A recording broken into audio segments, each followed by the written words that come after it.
You have been told your whole life that intelligence is measured by scores, titles, or the approval of institutions.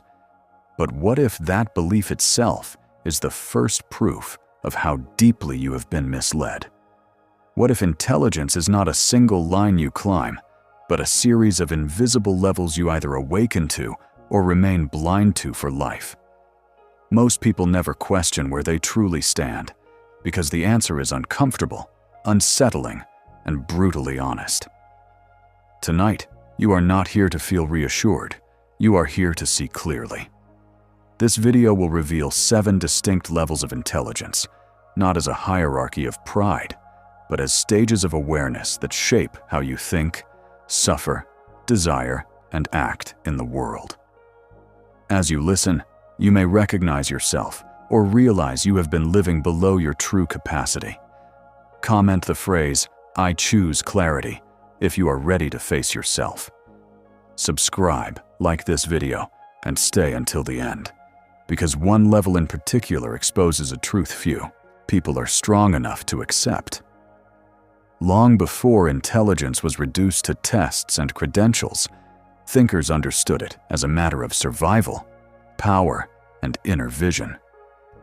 In the courts and chaos of Renaissance Italy, Niccolò Machiavelli observed that men failed not because they lacked information, but because they misunderstood human nature, including their own. Ancient philosophers spoke of gnosis, a knowing that transforms the knower, while later traditions warned that most people live trapped in appearances, mistaking noise for wisdom. Over time, this layered understanding of intelligence was buried under systems that rewarded obedience and repetition rather than perception and judgment. Today, in an era of distraction, comparison, and hollow certainty, this loss has become a collective wound. We suffer not from ignorance alone, but from misdirected intelligence, sharp in tools, yet blind in purpose.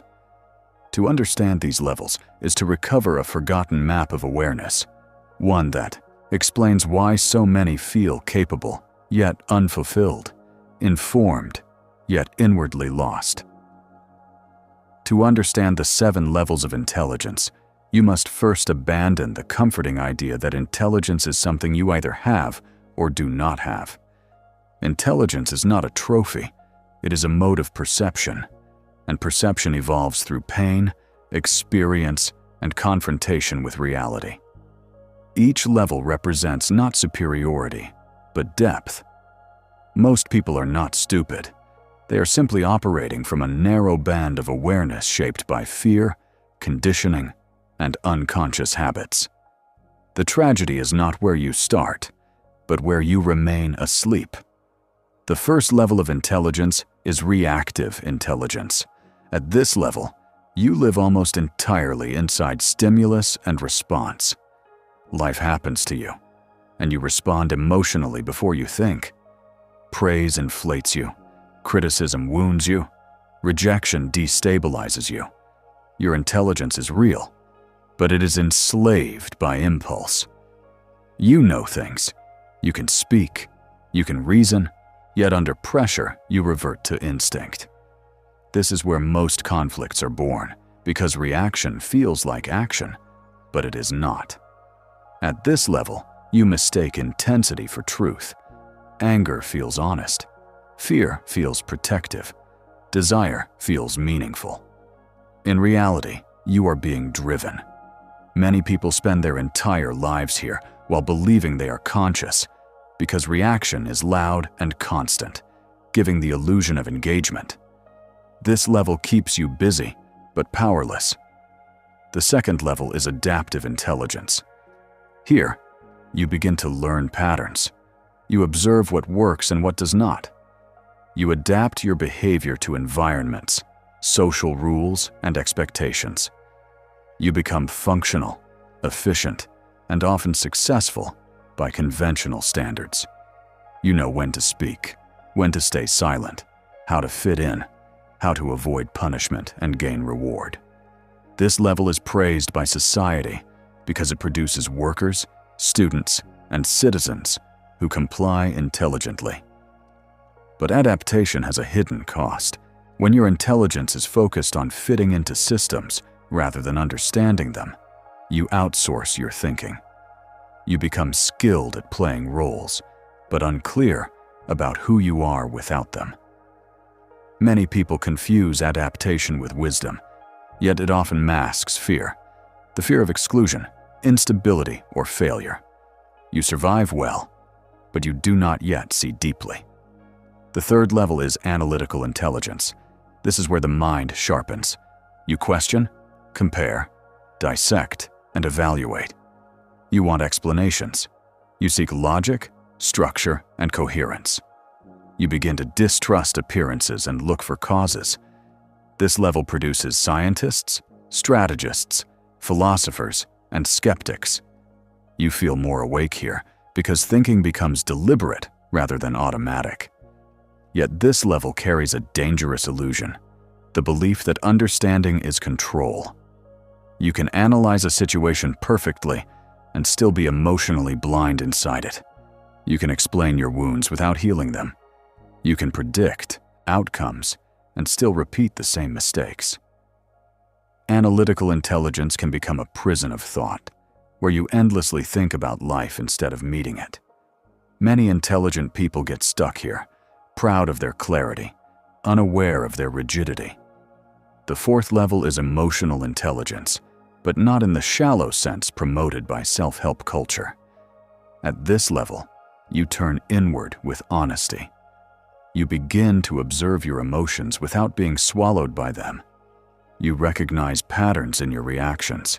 You see how fear disguises itself as logic, how desire manipulates reason, how pride hides behind principles.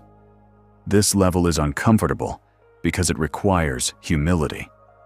You must admit that much of what you thought was rational was emotional. Here, intelligence becomes intimate. You learn to sit with discomfort instead of escaping it. You start to understand others, not just as actors in your story, but as complex inner worlds shaped by wounds and hopes. This level grants depth, but it also strips illusions. Many retreat from here because self-knowledge demands responsibility. The fifth level is strategic intelligence. This is where intelligence becomes oriented toward time, consequence, and power. You stop asking only what is true and begin asking what works, when, and for whom. You understand that reality is not just moral, but causal. Actions echo, choices compound. Silence can be louder than words. This is the level that unsettles people, because it reveals that good intentions do not guarantee good outcomes. You learn to read situations, people, and systems without emotional projection. You see motives beneath narratives. You anticipate rather than react. At this level, intelligence is calm, patient, and often misunderstood as cold. In truth, it is disciplined. You are no longer impressed by appearances or slogans. You value leverage, timing, and restraint. This level grants influence, but it also isolates you because you begin to see what others cannot or will not. The sixth level is existential intelligence. Here, intelligence turns toward meaning itself. You begin to question not just how to live, but why. Success without purpose feels hollow. Knowledge without coherence feels fragmented. You confront the reality of mortality, limitation, and absurdity. This level is often triggered by crisis, loss, or disillusionment. Something breaks, and surface answers no longer satisfy you. You ask unsettling questions about identity, freedom, responsibility, and truth. You realize that intelligence divorced from meaning becomes destructive or empty. At this level, you stop outsourcing purpose to society, ideology, or approval. You begin the difficult work of choosing your values consciously. This level does not make life easier, but it makes it honest. The seventh level will be explored later, but even now, you may feel a quiet tension forming. As you listen, Notice where resistance arises. Resistance is not failure, it is information. It reveals the edge of your current level. Intelligence is not about judgment, but orientation. Where you stand determines what you can see, and what you cannot see will always control you. To go further, you must understand that the higher levels of intelligence are not additive, they are transformative. You do not stack them like skills, you shed skins. Each ascent demands a symbolic death of the identity that once kept you safe. This is why so few people move upward. The ego does not fear stupidity, it fears dissolution. It would rather be clever and trapped than awake and exposed. At the edge between the 6th and the 7th level, a profound paradox appears. You begin to realize that intelligence itself can become another mask. You can speak about meaning, question existence, analyze freedom, and still secretly cling to an identity built on being the one who understands. This is the last refuge of the ego, spiritual or philosophical superiority. Many never notice this trap because it feels noble.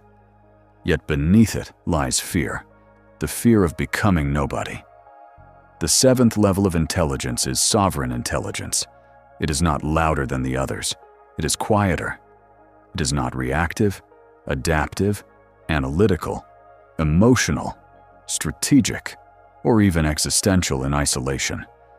It integrates all of them without being possessed by any. At this level, intelligence is no longer something you perform. It becomes the way you inhabit reality. You are no longer obsessed with proving, winning, explaining, or convincing. You see clearly, and because you see clearly, you act simply. Sovereign intelligence begins with radical self-possession. You understand your emotions without being ruled by them. You understand systems without worshiping them. You understand meaning without clinging to fixed narratives. You can engage deeply without losing yourself.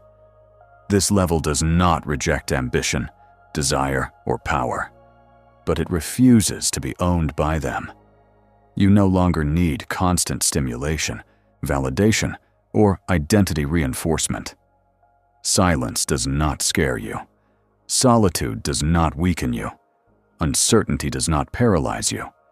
This is why this level is rare. It cannot be faked, and it cannot be taught directly. It emerges as a byproduct of integration. At this level, you see one of the most uncomfortable truths of human life. Most conflicts are not about truth, but about identity protection. People do not argue to understand. They argue to preserve a self-image. Sovereign intelligence recognizes this instantly and disengages from futile battles, not out of indifference, but out of precision.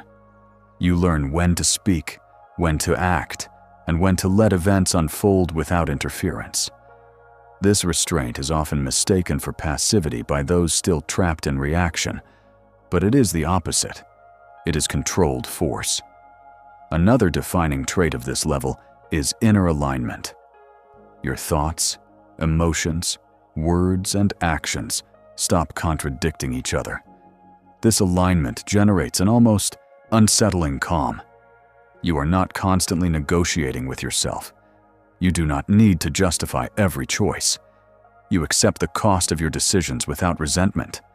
This makes you reliable, not to others first, but to yourself. And self-trust is the foundation of true power. Modern illusions crumble here. You see through the cult of productivity, the obsession with optimization, the endless self-improvement loops that never touch the core. You understand that doing more is meaningless without being more present.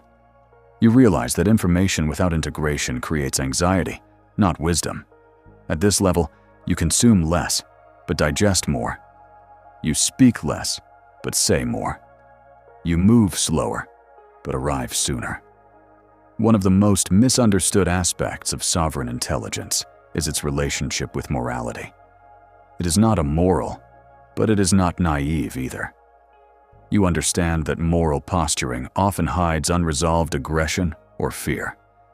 You choose principles consciously, knowing they will cost you something. You do not outsource your conscience to trends, groups, or applause. This independence can feel lonely, but it is also liberating. You no longer need to belong to be whole. This level also changes how you perceive suffering. You do not romanticize it, but you no longer see it as meaningless. You understand that suffering reveals where consciousness is fragmented. Pain becomes a signal, not a punishment. This does not make life painless, but it makes pain intelligible.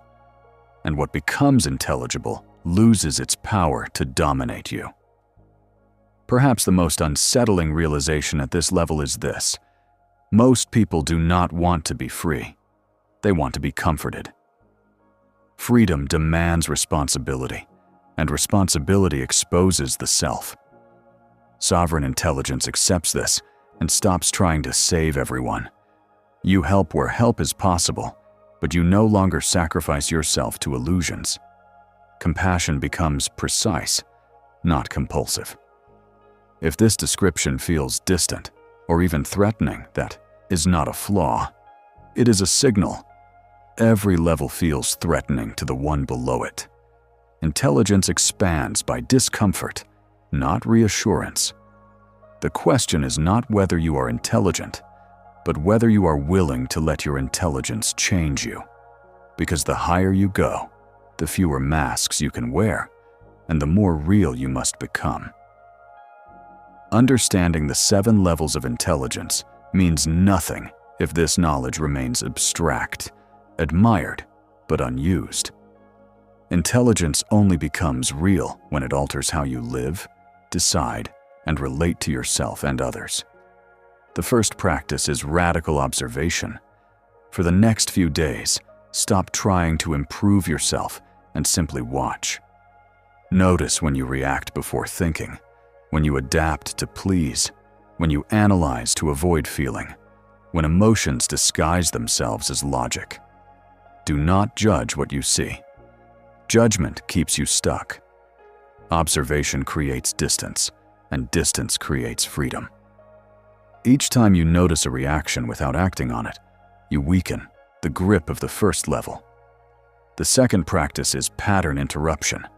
Identify one repetitive behavior that defines you, especially under stress. It might be over-explaining, withdrawing, seeking validation, or trying to control outcomes. Once identified, interrupt it deliberately. Say less than usual. Pause before responding. Delay a decision by a day. This creates friction between impulse and action, allowing higher intelligence to step in. Discomfort here is not a sign of failure. It is proof that something deeper is activating. The third practice is emotional literacy without indulgence. Each evening, ask yourself 3 questions in silence. What did I feel today that I tried to rationalize? What did I avoid feeling by staying busy or distracted? What emotion kept returning despite my efforts to suppress it? Name the emotion precisely, not vaguely. Anger, fear, envy, grief, shame. Naming dissolves confusion, but do not dramatize it. Emotional intelligence grows when emotions are acknowledged without becoming identity. The fourth practice is strategic detachment. Begin to see your life as a long-term structure rather than a series of urgent moments. Before making a decision, ask yourself not how it feels now, but what it reinforces over time. Does it strengthen dependency or autonomy? Does it increase clarity or noise? Does it align with who you are becoming or who you are afraid to stop being? This shifts intelligence from reaction to orientation. You stop living moment to moment and start living directionally. The fifth practice is intentional solitude, not isolation, but chosen silence. At least once a week, remove stimulation completely for a set period. No phone, no music, no content. Sit, walk, or write. This is where existential intelligence grows. In silence, unresolved questions surface, meaning clarifies. False urgency dissolves. Many avoid this practice because it exposes inner emptiness. That emptiness is not a flaw, it is raw space waiting to be shaped consciously.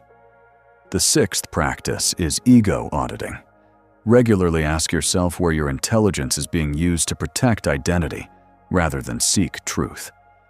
Are you defending an opinion because it is accurate, or because it defines you? Are you helping others to be useful or to feel superior? Are you seeking depth or recognition for appearing deep? These questions sting, but they sharpen perception. Ego loses power when it is seen clearly, not attacked. The seventh practice is alignment through action. Choose one small action each day that aligns thought, emotion, and behavior. Speak a truth you normally avoid. Set a boundary you usually betray. Refuse an opportunity that feeds ego but drains meaning. Alignment is built through consistency, not grand gestures. Over time, this creates self-trust, and self-trust stabilizes intelligence at higher levels. You will encounter obstacles.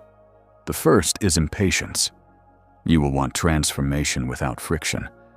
That desire itself is a lower-level impulse disguised as ambition. Accept slowness. Depth cannot be rushed.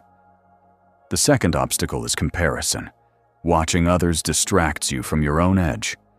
Your level is revealed only through your inner resistance, not someone else's performance. The third obstacle is self-deception. You may believe you are operating from a higher level because you understand the concepts. Understanding is not integration. Integration is visible in behavior under pressure. As these practices take root, subtle changes appear. You react less but more effectively. You speak less but with greater impact. You feel emotions without drowning in them. You choose differently without needing constant explanation. This is not detachment from life. It is deeper engagement with fewer illusions. The goal is not to escape the lower levels, but to transcend and include them. Reaction becomes information. Adaptation becomes skill. Analysis becomes clarity. Emotion becomes depth. Strategy becomes wisdom. Meaning becomes orientation. And intelligence becomes presence. When this happens, life no longer feels like something you must constantly manage. It becomes something you inhabit with grounded authority. This is how intelligence stops being an abstract ideal and becomes a lived reality. Not impressive, not loud, but unmistakably solid. You have just been given a map most people will never consciously encounter, not because it is secret, but because it demands something few are willing to offer: honesty with themselves. The 7 levels of intelligence are not a ladder to climb for status or pride. They are mirrors revealing how you meet reality when no one is watching. Reactive intelligence shows where you are still ruled by impulse. Adaptive intelligence reveals where you survive by fitting in. Analytical intelligence exposes how you think without always transforming. Emotional intelligence uncovers the truths you feel, but often avoid. Strategic intelligence teaches you the weight of time, consequence, and restraint. Existential intelligence forces you to confront meaning, finitude, and responsibility. And sovereign intelligence stands as the rare integration of all the others, where clarity replaces noise and presence replaces performance. Where you rank is not decided by knowledge, talent, or ambition, but by what you are willing to face within yourself. Each level is unlocked by discomfort, not validation. The moments that unsettle you, challenge your identity, or strip away. Certainty are not obstacles, they are invitations. Intelligence evolves when you stop defending who you think you are and start observing who you actually are. Do not rush to label yourself. Labels are comforting shortcuts for the mind. Instead, watch how you respond under pressure, how you act when no reward is guaranteed, how you relate to silence, failure, and uncertainty. That is where your true level reveals itself. And remember, seeing your current level clearly is not a verdict, it is power. Awareness is the beginning of all transformation. If this reflection resonated, engage with it. Share where you recognized yourself, not for approval, but for clarity. Continue exploring these questions, because intelligence is not about being above others. It is about being less divided within yourself. And the more unified you become, the less the world can manipulate, rush, or confuse you. The final question is simple, but it will follow you long after this video ends. Now that you see more clearly, will you choose comfort or will you choose truth?